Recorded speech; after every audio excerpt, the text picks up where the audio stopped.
गावाकडचे प्रेम भाग 7. सुट्टी संपली, विरहाचा त्रास. गेल्या भागात आपण पाहिले की शिवा आणि रियाने जत्रेच्या रात्री टेकडीवर एकमेकांच्या प्रेमाची गोड कबुली दिली होती. तो सुवर्णक्षण दोघांच्याही आयुष्यात आनंद घेऊन आला होता. पण सुख जास्त काळ टिकत नाही. 31 मे ही तारीख उजाडते आणि दोघांच्याही आनंदाला विरहाचे चटके बसू लागतात. रियाची उन्हाळ्याची सुट्टी संपली असून आता वेळ आली आहे तिच्या मुंबईला परत जाण्याची. ज्या मुलीच्या केवळ एका हसण्यासाठी शिवाने अख्खं वर्ष काढलं, ती आता त्याला सोडून दूर चालली होती. एस.टी. बस स्टँडवरती दोघांची झालेली ती शेवटची भेट. गळ्यात साचलेला हुंदका आणि खिडकीतून हात हलवत रडणारी रिया. कसा असेल प्रेमातील हा पहिलाच विरह? काय होईल जेव्हा रियाची बस शिवाच्या डोळ्यांसमोरून कायमची निघून जाईल? ऐका डोळ्यात पाणी आणणारा आणि काळजाला घर पाडणारा गावाकडील प्रेम मालिकेचा भाग 7. प्रेमाची ती गोड कबुली देऊन अवघे 2 दिवस झाले होते. तोच मे महिन्याची 31 तारीख उजाडली. तो दिवस म्हणजे शिवाच्या आयुष्यातील सर्वात कठीण आणि काळजावर दगड ठेवणारा दिवस होता. रियाची सुट्टी संपली होती आणि आज तिची मुंबईला परत जाण्याची वेळ आली होती. सकाळी उमललेल्या सूर्याची किरणेही आज शिवाला टोचत होती. संपूर्ण वातावरणात एक प्रकारची उदासी आणि जडत्व पसरले होते. पक्ष्यांचा किलबिलाटही आज गाण्यासारखा नाही तर एखाद्या रडगाण्यासारखा वाटत होता. देशमुखांच्या वाड्याबाहेर रियाची मोठी ट्रॅव्हल बॅग आणून ठेवण्यात आली होती. तिचे आजोबा आणि आजी तिला निरोप देताना भावूक झाले होते.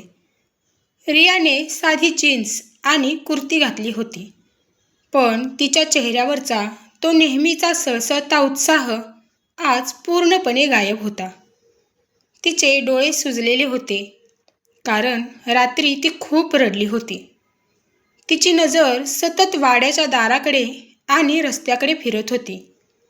ती शिवाला शोधत होती, पण शिवा तिथे कुठेच दिसत नव्हता. शिवा कुठे गेला? अजून कसा आला नाही तो? रियाने हळूच तिच्या आजीला विचारले. माहीत नाही ग बाई, सकाळी लवकर शेतात गेलाय वाटतं. निरोप द्यायला तरी यायचं की नाही पोराने? आजी म्हणाली. रियाचे मन खट्टू झाले. त्याला शेवटचे पाहिल्याशिवाय ती कशी जाणार होती? पण तेवढ्यात लांबून सायकलच्या घंटीचा आवाज आला आणि शिवा धुळीचे लोळ उडवत तिथे पोहोचला. त्याचे केस विस्कटलेले होते, कपडे शेतातल्या मातीने माखलेले होते आणि त्याचा चेहरा पूर्णपणे उतरलेला होता. तो रियासमोर येऊन उभा राहिला, पण त्याच्यात तिच्या डोळ्यात पाहण्याची हिंमत नव्हती. सायकलवर बॅग बांध, चल, बसची वेळ झाली आहे, शिवाने अत्यंत जड आवाजात सांगितले. रियाने मान डोलवली. आजोबा आजीचे आशीर्वाद घेऊन रिया वाड्याबाहेर पडली. दोघे पुन्हा एकदा त्याच कच्च्या रस्त्याने बस स्टँडच्या दिशेने चालत निघाले. पण आज त्यांच्यात पहिल्या भागासारखी उत्सुकता नव्हती किंवा तिसऱ्या भागासारख्या गप्पा नव्हत्या.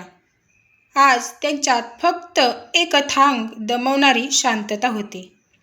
दोघेही एकमेकांशी बोलण्याचा प्रयत्न करत होते, पण गळ्यात साचलेला हुंदका शब्दांना बाहेर येऊ देत नव्हता. शिवा, तू असा गप्प का आहेस रे? रियाने शेवटी शांतता तोडली. तिच्या आवाजातला कंप स्पष्ट जाणवत होता. शिवा थांबला. त्याने सायकल एका बाजूला लावली आणि तो रियासमोर उभा राहिला. त्याच्या डोळ्यात साचलेले पाणी आता रोखता येत नव्हते. काय बोलू रिया, तू चालली आहेस. हा मे महिना किती लवकर संपला ना. मला असं वाटतंय की माझ्या आयुष्यातला सगळा प्रकाश चाललाय आणि आता फक्त अंधार उरणार आहे. पुन्हा तेच 335 दिवस, पुन्हा तीच तुझी वाट पाहणं. हा त्रास मला सहन नाही होत रे. शिवाने त्याचे मन मोकळे केले. रियाने पुढे होऊन शिवाचे दोन्ही हात आपल्या हातात घेतले. तिचे स्वतःचे डोळे अश्रूंनी भरले होते. शिवा, मी फक्त शरीराने मुंबईला चालले आहे. माझे मन तुझ्या पाशीच ठेवून चालले आहे. मी तिथे गेल्यावर तुला रोज फोन करेन. आपण तासनतास बोलू. अंतर फक्त जमिनीवर आहे रे, आपल्या मनात नाही. तू स्वतःची काळजी घे. शेतात जास्त कष्ट करू नकोस. आणि हो, रडू नकोस. तुझा हा रडवेला चेहरा पाहून मी कशी जाऊ? तिने हसण्याचा केविलवाणा प्रयत्न केला. ते बस स्टँडवर पोहोचले. काही वेळातच ती लाल रंगाची एसटी बस हॉर्न वाजवत स्टँडवर आली. तो हॉर्न शिवाच्या छातीत सुऱ्यासारखा खुपसला. शिवाने रियाची जड बॅग बसच्या टपावर चढवली.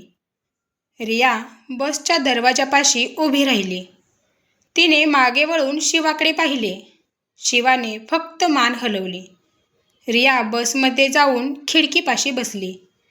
बस सुरू झाली. इंजिनचा तो मोठा आवाज आणि सोडलेला धूर यामध्ये बस हळूहळू पुढे सरकू लागली. रियाने खिडकीतून आपला हात बाहेर काढला आणि शिवाला बाय केले. तिच्या डोळ्यांतून घळाघळा अश्रू वाहत होते. शिवा बसच्या मागे काही पावले धावला, पण बसने वेग घेतला आणि ती वळणावरून गायब झाली. मागे उरला तो फक्त धुळीचा लोळ आणि एकटा रिता झालेला शिवा. रिया गेल्यानंतर शिवा पुन्हा एकदा त्या वडाच्या झाडाखाली जाऊन बसला. तो परिसर आता त्याला खायला उठत होता. विहीर, नदीकाठ, जत्रेची ती टेकडी, प्रत्येक ठिकाणी त्याला फक्त रियाच दिसत होती. घरी आल्यावर त्याला जेवण गोड लागत नव्हते. 11 महिन्यांचा हा विरहाचा त्रास आजपासून सुरू झाला होता. पण यावेळी एक मोठा फरक होता. यावेळी त्याच्याकडे रियाच्या आठवणींसोबतच तिच्या प्रेमाची ताकदही होती. विरहाच्या या पहिल्याच दिवशी गावाला सोडताना होणारा त्रास आणि शिवाची व्याकुळता या भागाने एका नव्या संघर्षाची नांदी दिली होती. शिवा स्वतःशीच म्हणाला, तू तर गेली ग रिया. माझं मन, माझं हसू सगळं सोबत घेऊन गेली. आता पुन्हा त्या कॅलेंडरच्या कोरड्या तारखा मोजायच्या. हा विरहाचा त्रास कसा सहन करू मी? पण मित्रांनो, हा विरह फक्त काही दिवसांचा नव्हता, तर हा विरह त्यांच्या प्रेमाची सर्वात मोठी परीक्षा घेणार होता. कारण जेव्हा अंतर जमिनीवर वाढू लागतं, तेव्हा न कळत मनामध्येही गैरसमज जागा घेऊ लागतात. मुंबईच्या त्या हायफाय कॉलेजच्या वेगवान जगात व्यस्त झालेली रिया आणि गावात नेटवर्क शोधत टेकडीवर तासनतास डोळ्यात पाणी आणून उभा राहणारा शिवा. रियाच्या आयुष्यात येणारा तो तिसरा माणूस आणि शिवाच्या मनात निर्माण होणारी ती भयानक असुरक्षिततेची भावना. प्रेमाची ही कसरत या दोघांना एकत्र ठेवेल की अंतराच्या या दरीत सुंदर नातं कायमचं संपून जाईल? जाणून घेण्यासाठी पाहायला विसरू नका या मालिकेचा पुढचा अत्यंत रंजक भाग. गावाकडील प्रेम भाग 8. प्रेमातील कसरत आणि बदलतं अंतर. जर तुम्हाला हा भावनिक भाग आवडला असेल तर चॅनलला आत्ताच सबस्क्राईब करा आणि बेल आयकॉन नक्की दाबा. भेटूया पुढच्या भागात. धन्यवाद.